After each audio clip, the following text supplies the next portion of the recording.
નમસ્કાર, spark today ન્યૂઝમાં આપનું સ્વાગત છે.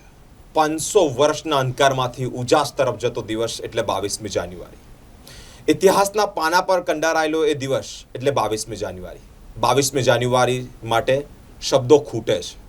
દર્શક મિત્રો, જે પ્રમાણે અનેક વર્ષોથી તપશ્ચર્યા કરવામાં આવી અને એ તપશ્ચર્યાનો અંત એટલે 22મી જાન્યુઆરી. રામલલ્લાની અયોધ્યા ખાતે જ્યારે પ્રાણ પ્રતિષ્ઠા થવા જઈ રહી છે ત્યારે એક મંગલકારી શુભ દિવસ અને એ ઘડી સાથે જ જ્યારે આપણે સૌ દિવાળીનું પર્વ ઉજવીશું તે અંતર્ગત સ્પાર્ક ટુડે ન્યૂઝના પ્લેટફોર્મ પર પરમ પૂજ્ય ગોસ્વામી 108 શ્રી પંકજકુમાર મહારાજ શ્રી અમારી સાથે ઉપસ્થિત છે.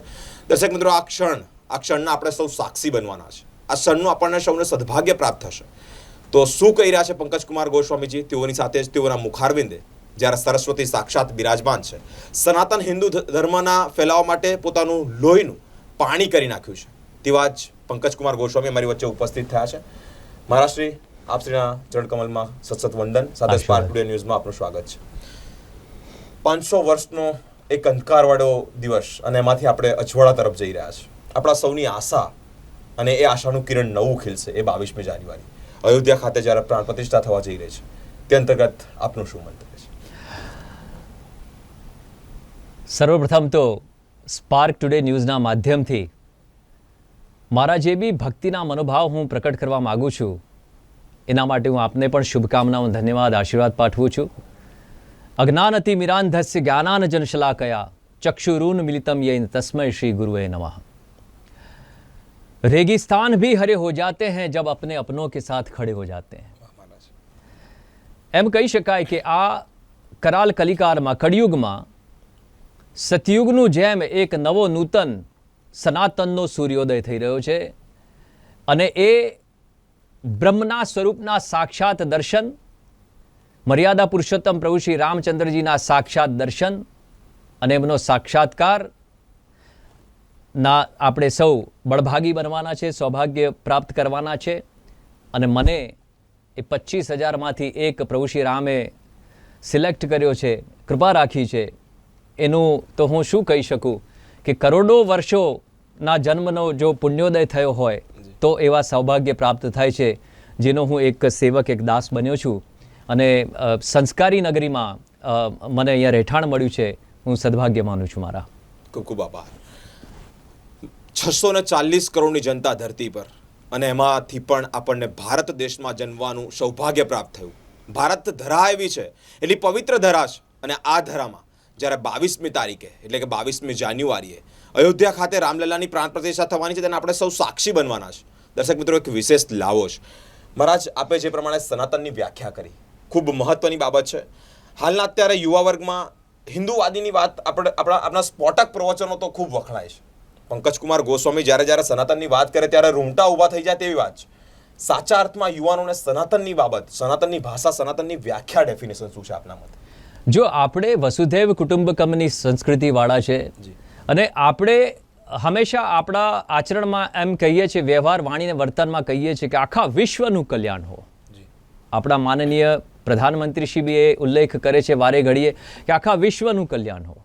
તો સનાતન સંસ્કૃતિ જે છે એ સનાતન હોવું એટલે ખાલી માર્ગ પર જઈને અને પ્રદર્શનો કરવા કે મોટા અવાજે એના પોકાર કરવા એ જ નથી. આ સનાતન સંસ્કૃતિ, વાણી, વર્તન ને વિચાર એટલે એનું જે અધ્યયન, વાંચન, ચિંતન જે આપણે કર્યું હોય એનું આચરણ કરવાની બી બહુ જરૂર છે. હું કહી શકું છું કે જો પથ્થર ફેંકાય તો અરાજકતા સર્જાય છે, કિંતુ એ જ પથ્થરોને જ્યારે પ્રેમથી ઘડાય છે ત્યારે પરમેશ્વર પ્રગટ થાય છે. આ આપણી સનાતન સંસ્કૃતિ છે કે જેમાં કહી શકાય કે ભગવાન પ્રભુ શ્રી રામચંદ્રજીનું અહીંયા જે પ્રાકટ્ય થયું છે, મુખ્ય એના 4 કારણો આપણે માની શકીએ છીએ કે એક તો અસુરોનો વધ કરવો, અસુરોનો વિનાશ કરવો, સાથે વેદ મર્યાદાની જે છે એની રક્ષા કરવી. વેદની જ્યાં આપણે વાત કરીએ તો ગૌ જે છે એ આપણી સંસ્કૃતિનું, ભારતીય સંસ્કૃતિનું ચિહ્ન છે, જેને આપણે ગાય માતા કહીએ છીએ, બરાબર? એ સંસ્કૃતિ ઉજાગર કરવી, બ્રાહ્મણોનું રક્ષણ કરવું. તમે જુઓ કે આ સનાતન સંસ્કૃતિને વિનાશ કરવા માટે જ આ ગૌ હત્યાઓ, અને ગૌ પર જે પ્રહારો થયા છે કે ગાયથી આપણી સંસ્કૃતિ તેનો વિનાશ કરી નાખો એટલે બધું ધીરે ધીરે આખી સંસ્કૃતિ ભારતીય સંસ્કૃતિ નષ્ટ પામી જશે. બ્રાહ્મણોના ઘરો બાળી દેવામાં આવ્યા. તો એ બધી જે વાતો છે એના માટે પછી કહી શકાય પછી છે કે દેવોનું સ્થાપત્ય કરવું કે જ્યાં અરાજકતા અસુરોનો રાજ થઈ ગયો હોય ત્યાં જરૂરી છે, કારણ કે આ દેવભૂમિ છે, આ ઋષિભૂમિ છે, ભારત જે છે ઋષિભૂમિ છે, તો ત્યાં દેવોનું સ્થાપન કરવું અને એમની સંસ્કૃતિ, એમની સભ્યતા, એમના સંસ્કારોનું સ્થાપન કરવું અને આખી દુનિયામાં એનો પ્રચાર પ્રસાર કરવો અને એનો વ્યાપ્ત કરવો, એ જ મુખ્ય 4 ઉદ્દેશ પ્રભુ મર્યાદા પુરુષોત્તમ શ્રી રામચંદ્રજીના છે કે એમનું પ્રાકટ્ય થયું છે. એનાથી આપણે આખી સનાતન સંસ્કૃતિને સમજી શકાય એમ છે, કિંતુ એના માટે રામાયણનું અધ્યયન કરવું બહુ જ જરૂરી છે. જી મહારાજ. નમે ક્ષમા રાવણ કોટ્યોદમાં રામસ્ય દાહોદમાં વિક્રમ સંવંત, એટલે દર્શક મિત્રો કરોડો રાવણ મારી પરિક્રમા કરીને મારી બરાબરી કરી શકે તે માટે હું હનુમાનજી નથી, તે લોકો મારા લાયક પણ નથી. પરંતુ હનુમાનજી એવું કહી રહ્યા છે કે ભગવાન રામની મારા પર અપાર શક્તિ છે, મારા સ્વામી રામ છે, તેને લઈને હું બજરંગબલી છું. મિત્રો મહત્વની બાબત જેના સ્ફોટક પ્રવચનોની સાથે તેઓએ સનાતનની વ્યાખ્યા શું છે, સનાતન કયા બાબતે ચાલે છે, આજના યુવાનોને, ભારત યુવાનોને, દેશનું ભાવિ છે તે લોકોએ આ બાબત ખૂબ સારી રીતે સમજવાની જરૂર છે. મહારાજ, રામ ભગવાન 500 વર્ષના ઇતિહાસ પછી આજે રામ અયોધ્યા ખાતે જ્યારે મંદિર બનવા જઈ રહ્યું છે, રામજીના અલગ અલગ જે કહી શકાય કે આપણે ગ્રુપ પ્રમાણે જોયા છે કે 14 વર્ષ વનવાસ રહ્યા, તો કોકે એમને વનવાસી કહી દીધા, સાથે મર્યાદા રાખી તો કોકે મર્યાદા પુરુષોત્તમ કહી દીધા. 108 પંકજકુમાર ગોસ્વામીના મતે રામ ભગવાન શું છે? હું એક જ વાક્યમાં કહું તો એ પ્રભુ શ્રી રામ અમારા સર્વસ્વ છે, આપણા સૌના સર્વસ્વ છે. જી, આપણા સૌના સર્વસ્વ છે. દર્શક મિત્રો, તન મન ધન આ તમામ બાબતે તન કી જાને મન કી જાને જાને ચિત્ત કી ચોરી, ઉસકે આગે ક્યા છુપા હૈ જિસકે હાથ મેં જીવન કી દોરી. ભગવાન રામચંદ્રજીની તેઓએ વાત કરી કે આપણા સૌ માટે સર્વસ્વ છે. દર્શક મિત્રો, આ એક મહત્વની બાબત છે.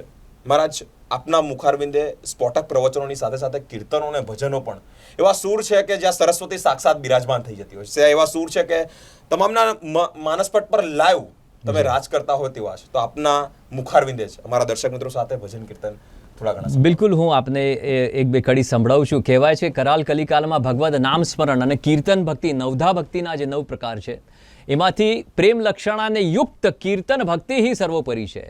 એટલે હું ભજન કીર્તન તો અવશ્ય આપને સંભળાવીશ, કિંતુ એના પહેલાં હું જરૂરથી એક વાત કહેવા માગું છું. હમણાં જ થોડાક દિવસ પહેલાં મેં ક્યાંક એક પોસ્ટર વાંચ્યું સોશિયલ મીડિયા પર, જેમાં લખેલું છે કે મંદિરોમાં ઘંટ વાગવાથી વાતાવરણની અશુદ્ધિ થાય છે.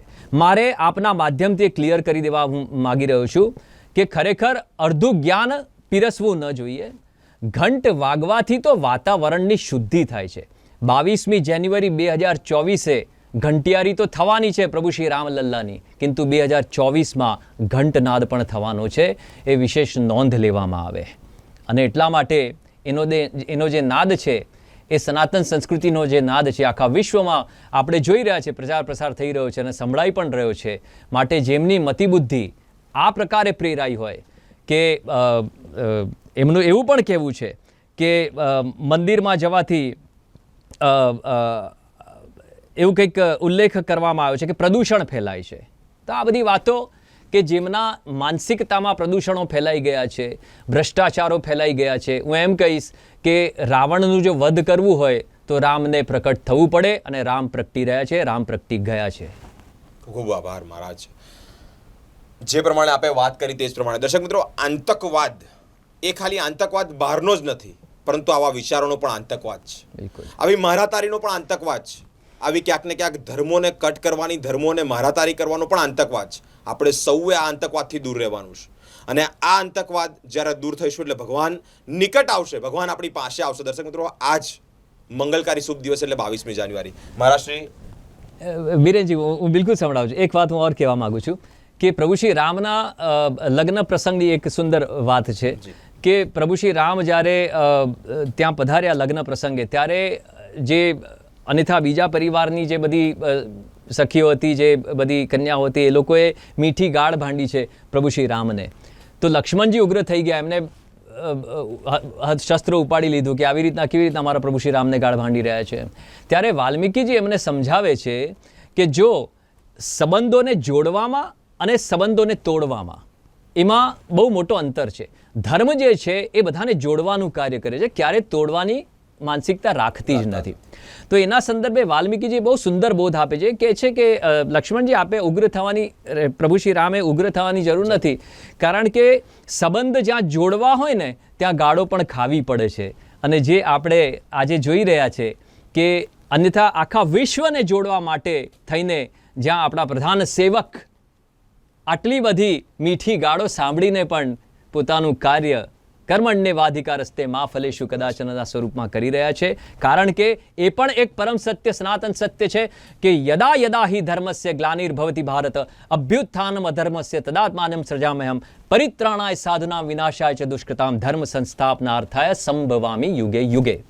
આ માનવું જ રહ્યું. સાચી વાત છે. દર્શક મિત્રો, વસુધૈવમ કુટુંબકમની ભાવનાવાળો જે શ્લોક છે આ જ સંસ્કૃતિનો છે અને એનો જ સાર મહારાષ્ટ્રીય જણાવે. મહારાષ્ટ્રીય આપના મુખારવિંદે મારા દર્શક મિત્રો ભજન કીર્તનની રાહ જોઈ રહ્યા છે.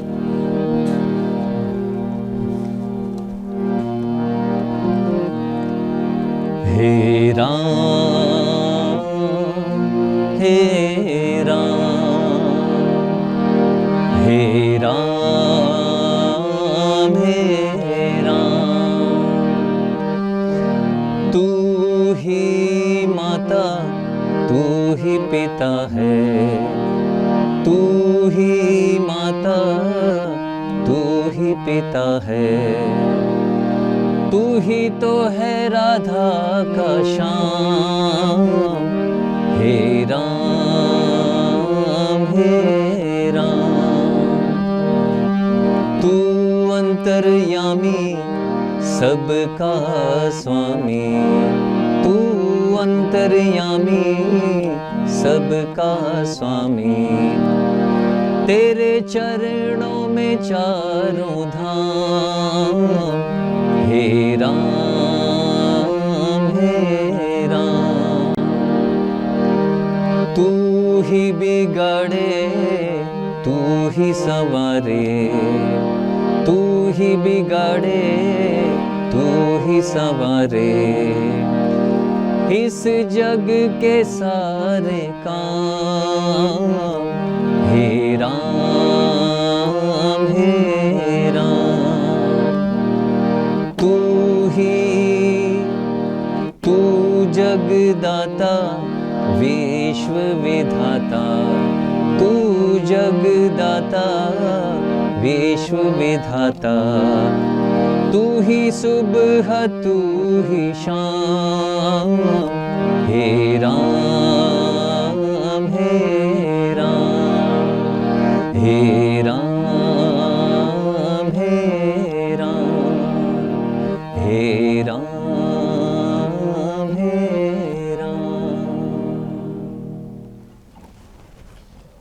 हे રામ. હે રામ તું હી બિગાડે તું હી સવારે. દર્શક મિત્રો, જીવનમાં જ્યારે ફ્લક્ચ્યુએટ ચાલે એટલે અપડાઉન ચાલે ને ત્યારે નિશ્ચિંતપણે ભગવાન સ્વામિનારાયણ, ભગવાન શ્રી કૃષ્ણ, ભગવાન રામજીના અનેક વચનામૃતો, અનેક પારાયણો, અનેક ગ્રંથોમાં વાત કરી છે કે પ્રથમ 27 અને 37 જેતલપુર 4-5 પ્રમાણે મારી મરજી વગર એક પાંદડું પણ હલતું નથી. દર્શક મિત્રો, અનેક રીતે ભગવાનના જ આ લીલા ચરિત્રો છે.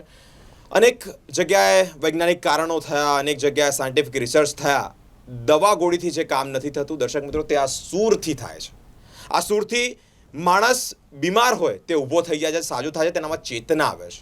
આ જ ભજન કીર્તનની તાકાત છે. આવા સંતો મહંતો ભજન કીર્તનને જીવતા રાખે છે, જેને લઈને યુવાનોમાં ક્યાંક ને ક્યાંક પ્રેરણા છે. 21મી સદીનો યુવાન શું ન કરી શકે, ધારે તે કરી શકે જો આવા સંતો મહંતોનો સાથ હોય. મહારાજ, એવું પણ સાંભળ્યું છે કે આપે કીર્તન એટલે કે એ પણ લખ્યું છે ને એ પણ અમારા દર્શકો સાથે શેર કરવાના છે. જી, મેં એક રચના પ્રભુ શ્રી રામ માટે લખી છે.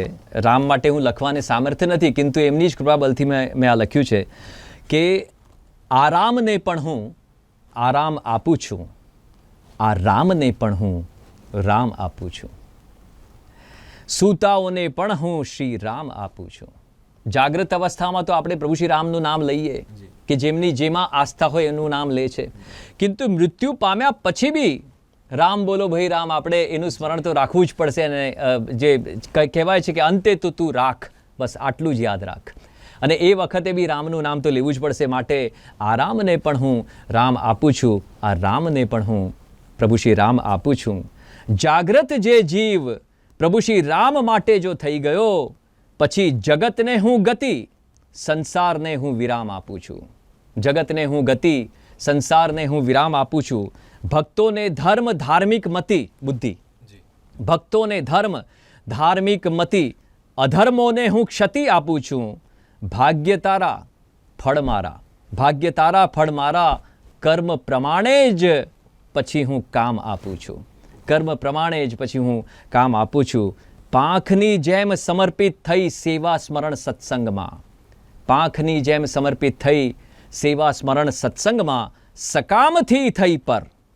હનુમાનજી નિષ્કામ ભક્તિ કરે છે. જો સકામથી થઈ પર, શિરોધાર મોર પંખ કરી, મસ્તિષ્ક પર હું ભક્તિ પછી નિષ્કામ આપું છું. મોરપંખ જે છે નિષ્કામ ભક્તિનું પ્રતીક છે. ભક્તિ હું નિષ્કામ આપું છું. ઘર મકાન દુકાન બ્રહ્માંડ બધું એ તો મારું છે વાલા, ભગવાન કહે છે. આપણો નર્યો અહંકાર હોય છે કે મેં કર્યું, મારું કર્યું, અમે કરીએ છીએ, હું કરીએ છીએ, બરાબર. ઘર મકાન દુકાન બ્રહ્માંડ બધું એ તો મારું છે વાલા, ત્યજી રહે માત્ર જે મુજમાં, તેને જ હું નિજધામ આપું છું. ત્યજી બધું જે માત્ર રહે મુજમાં, તેને જ હું નિજધામ આપું છું. નામ ખૂબ કરી માત્ર અહંકાર જ ભેગા કર્યા છે તમે. જાન્યુઆરી, ફેબ્રુઆરી, માર્ચ, એપ્રિલ બધાના કેટલા નામ છે. અધિક માસ પુરુષોત્તમ માસને બહુ ઓછા ઓળખે છે. ખ્યાલ આવ્યો? તો નામ ખૂબ કરી માત્ર અહંકારો જ ભેગા કર્યા છે તમે. થોડા કોક નિર્દોષ નિખાલસ પ્રેમી અધિકને નામ હું મારું આપું છું.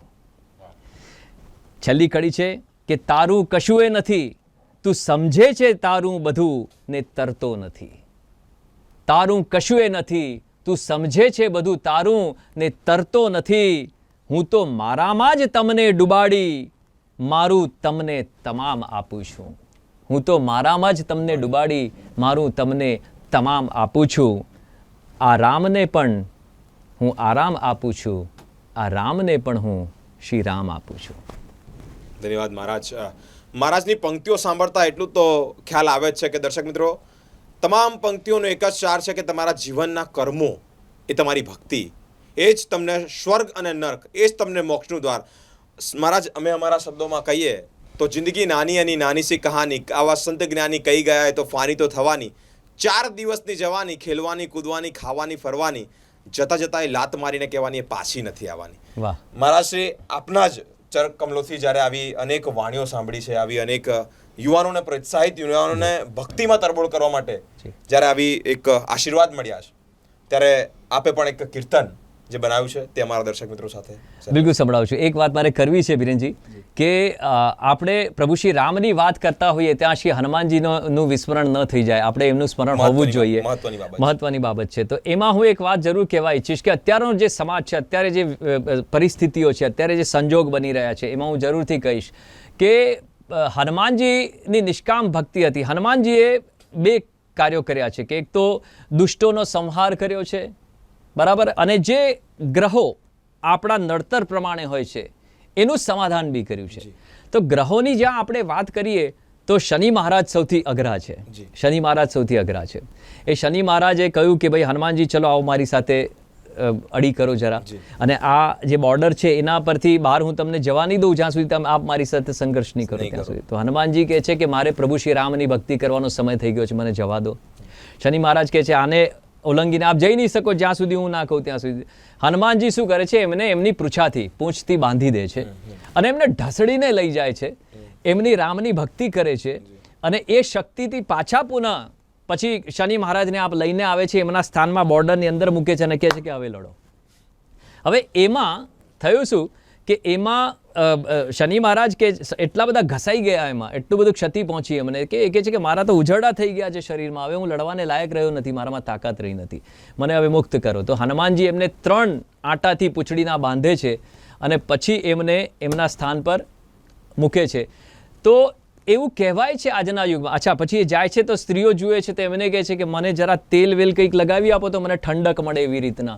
અને ત્યારે પછી શનિ મહારાજ વચન લે છે કે હનુમાનજી મારા જ્યારે પ્રભુ શ્રી રામચંદ્રજી સાથે નહીં હોય અને જ્યારે આપ એકલા હશે ત્યારે એમનું તેલ મર્દન થશે અને શનિવારના દિવસે મારા દિવસે પણ આપનું પૂજન થશે, આપનો મહિમા ગવાશે.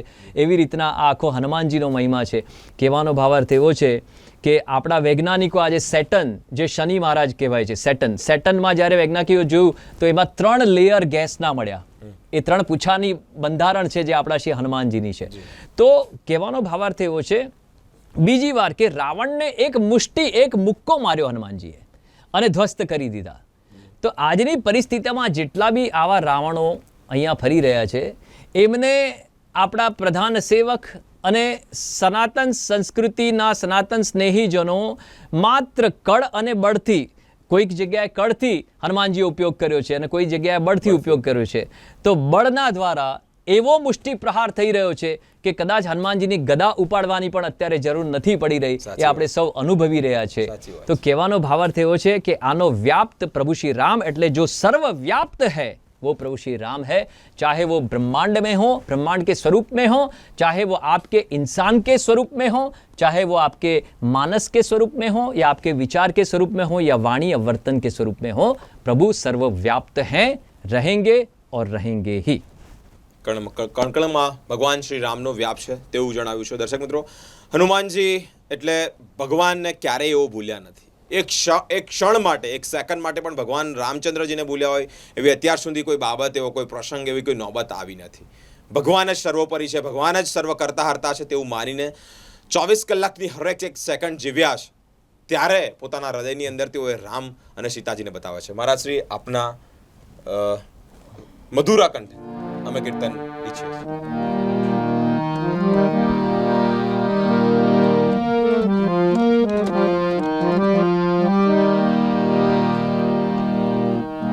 तुम मेरी राखो लाज हरी, तुम मेरी राखो लाज हरी, तुम मेरी राखो लाज हरी, अब मेरी राखो लाज हरी. दारा सुत धन मोह लिए हो, पल छिन धरी धरी, अब मेरी राखो लाज हरी.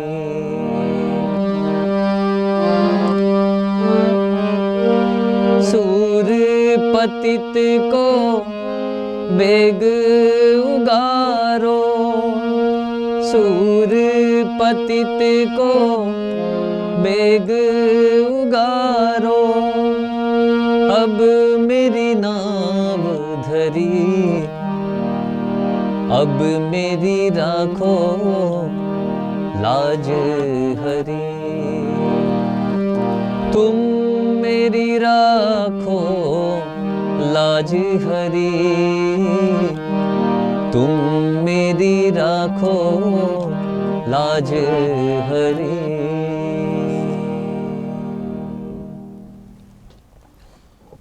ધન્યવાદ મહારાજ શ્રી. તુમ મેરી રાખો લાજ હરી. દર્શક મિત્રો, જીવન ક્યારેક સરળતાથી બધાનું જ નથી જતું. ક્યારેક આપણા મનની અંદર પણ એવી ઈચ્છાઓ હોય છે કે આમની પાસે બંગલો છે, આમની પાસે ગાડી છે, આમના દીકરાઓ અમેરિકામાં ભણે છે, આમણે અહીંયા સેટ છે, બધી જ રીતે જ્યારે સુખ શાંતિ જીવન. બીરેનજી, આ ભજન મેં એટલા માટે ગાયું કે સુરદાસજીનું પદ છે આ ભજન મેં એટલા માટે ગાયું કે પ્રભુ શ્રી રામ મર્યાદા પુરુષોત્તમ રામ હોવા છતાં બી આખા જીવનમાં કેટલું સંઘર્ષ એમને કર્યું છે. અને એ જ રીતે પ્રભુ શ્રી કૃષ્ણએ બી કેટલું બધું સંઘર્ષ કર્યું છે. અને અત્યારે આપણે આ ભારતમાં પણ આપણા પ્રભુને સમજવા અને જાણવા માટે આપણે કોર્ટમાં જવું પડ્યું. સાચી વાત છે. એટલે આ ભજનથી અમારા સર્વ સનાતની ભક્તોની વ્યથા, કથા અને અમારી વાત અમે પ્રભુના ચરણમાં મૂકીએ છીએ કે તુમ મેરી રાખો. કારણ કે વિચાર આપવાવાળો બી પ્રભુ રામ છે, કાર્ય કરાવવાવાળો બી પ્રભુ શ્રી રામ છે, અને આગળ એનો આનંદ કરાવીને અને પોતે આનંદ લેવાવાળો પણ પ્રભુ શ્રી રામ છે. અને એટલા માટે આ બિનતી સ્વરૂપે મેં પ્રભુ શ્રી રામચંદ્રજીના ચરણ શરણમાં આપણા વડોદરાવાસીઓ જ નહીં, આખા ગુજરાતના વાસીઓ નહીં, આખા ભારતના, આખા વિશ્વના બધા જ જે ભક્ત છે, કોઈ પણ પ્રકારે ભક્તિ કરતા હોય, એમના બધાની ભાવના લઈને હું અયોધ્યા પ્રયાણ કરી રહ્યો છું. અને એવી જ અનુભૂતિ મને થવાની છે. વિમાનમાં જવાનું છું, જેમ શ્રી હનુમાનજી ઉડ્યા હતા એવી જ અનુભૂતિ લઈને, એવા જ ભાવ લઈને હું જઈને આપ સૌની ભાવના બી હું આપના ચરણ શરણમાં સમર્પિત કરવાનો છું. માટે વડોદરામાંથી માત્ર 7 જણા નથી જઈ રહ્યા, કિંતુ સર્વસ્વ જઈ રહ્યા છે અને સર્વસ્વ માટે જઈ રહ્યા છે. એવી ભાવના સેવીને આપને પણ હું શુભકામના આપું છું, આશીર્વાદ આપું છું અને આ મંગળ વધાઈ આપને પણ પાઠવું છું. ખૂબ આભાર. અમારી પણ પ્રાર્થના ભગવાન શ્રી રામજીને કરજો કે જે બિલકુલ મિશન છે તેઓનું અમે સાકાર કરી શકીએ. બિલકુલ બિલકુલ બિલકુલ. દર્શક મિત્રો, બહુ જ મહત્વની અને હાર્દવાળી વાત કરી. ક્યારેક જીવનમાં પડતી આવે, ક્યારેક જીવનમાં તકલીફો આવે, ક્યારેક નિરાશ થઈ જઈએ, ત્યારની વાત છે. અને એ બાબત એટલે ભગવાન કૃષ્ણની વાત કરી, ભગવાન રામચંદ્રજીની વાત કરી. કૃષ્ણ ભગવાનનું જીવન બારીકાઈથી નિહાળીએ તો કેવળ ને કેવળ સંઘર્ષ, જેનો જન્મ જ જેલથી થયો. જીવનમાં ક્યારેય ભગવાન જેવી આપણે પરિસ્થિતિઓ પોતે માનવ સ્વરૂપે આવ્યા એ બતાવવા માટે આવ્યા. બાકી ધારતા એ કરી શકતા, રાજા મહારાજોના કોક સારી એવી જગ્યાએ જન્મ લઈ શકતા, પરંતુ જેનો જન્મ જેલમાં થયો, પોતાને ખબર હોવા છતાં કે આવતીકાલે રાજગાદીએ બિરાજવાનું છે, પછી 14 વર્ષનો વનવાસ અચાનક આવી ગયો. દર્શક મિત્રો, આવી બધી બાબતો આપણી સાથે ક્રિએટ થઈ છે. આ બધી બાબતોની મુખ્ય આવા સંતો મહંતોના મુખેથી જ્યારે આવી બાબતો સાંભળવા મળે છે, ત્યારે એ જ વસ્તુ આપણને બોટમ લેવલે, બેઝિક લેવલે, કન્ક્લુઝન લેવલે શીખવાડવામાં આવે છે કે ક્યારેય જીવનમાં આવતા હર્ડલથી, જીવનમાં આવતા ડિપ્રેશનથી, જીવનમાં આવતી મુશ્કેલીઓથી આપણે ક્યારેય ગભરાવાનું નથી, ડરવાનું નથી. જેનો જન્મ જેલમાં થયો, જેણે ઘણી બધી ગાળો ખાધી, ભગવાન રામચંદ્રજીની વાત કરી કે તેઓએ ગાળો ખાધી છે. આનાથી વિશેષ શું? સાચા અર્થમાં સનાતનના ધર્મના પ્રચાર કરવા માટે, ભક્તોનો પ્રચાર, ભક્તોના રક્ષા કરવા માટે પોતાનું અસ્તિત્વ ઝીરો કરી દીધું, બોટમ કરી દીધું. અને તેમ છતાં મળ્યું શું? તો કેવળ ને કેવળ તેઓની બસ જે તે જગ્યાએ ગાળો ખાવી પડી, જે તે જગ્યાએ પ્રતિષ્ઠા ના સચવાઈ, જે જગ્યાએ તેઓના વિરોધ થયા, તેવી બાબતો જ્યારે આવા સંતો મહંતો પાસેથી શીખવા મળે છે. મહારાજ, એક હાર્દ સાથે હૃદય રડી રહ્યું છે આ વાત કરતા. કદાચ મને પણ દુઃખ થયું છે ને આપણે પણ આ જવાબ આપતા ખચકાટ થશે. સનાતન ભારતીય હિન્દુ સંસ્કૃતિનું રક્ષણ આપણા સૌની પરમ પવિત્ર ફરજ છે. પોતાના જ ઘરમાં પોતાની પ્રાણ પ્રતિષ્ઠા થવી. 1962માં બાબરી મસ્જિદ ધ્વસ્ત થઈ, 2019માં એનો ચુકાદો આવ્યો, 20માં નક્કી થયું અને આજે 24માં જ્યારે પ્રાણ પ્રતિષ્ઠા થવા જઈ છે. કયા હર્ડલ્સ આપણને નડ્યા જ્યારે પ્રભુ શ્રી રામની પ્રાણ પ્રતિષ્ઠા કરવા અંતર્ગત? હું આપને એક વાત કરું. સુગ્રીવ અને બાલીજીનો એક પ્રસંગ છે અને એમાં સુગ્રીવજી બહુ જ થોડાક દુઃખી થઈ જાય છે કે ભાઈ આવી રીતના બાલીએ આ કર્યું છે, તે કર્યું છે. તો રામચંદ્ર, પ્રભુ શ્રી રામચંદ્રજી એમના ખભે હાથ મૂકીને, શિયસ મૂકીને અને કહે છે કે આપને દુઃખી થવાની જરૂર નથી, તમે એ જ જૂના બધા રોદડા ગઈ રહ્યા છો, તમે એ જ જૂની વાતો કરી રહ્યા છો. બરાબર? આપ સમજીએ, આ નવું ભારત છે, આ નવું ભારત છે. પ્રભુ શ્રી રામનું મંદિરનું પુનઃનિર્માણ થઈ રહ્યું છે, પ્રભુ શ્રી રામચંદ્રજીનું નહીં. સમજો આ મારી વાત.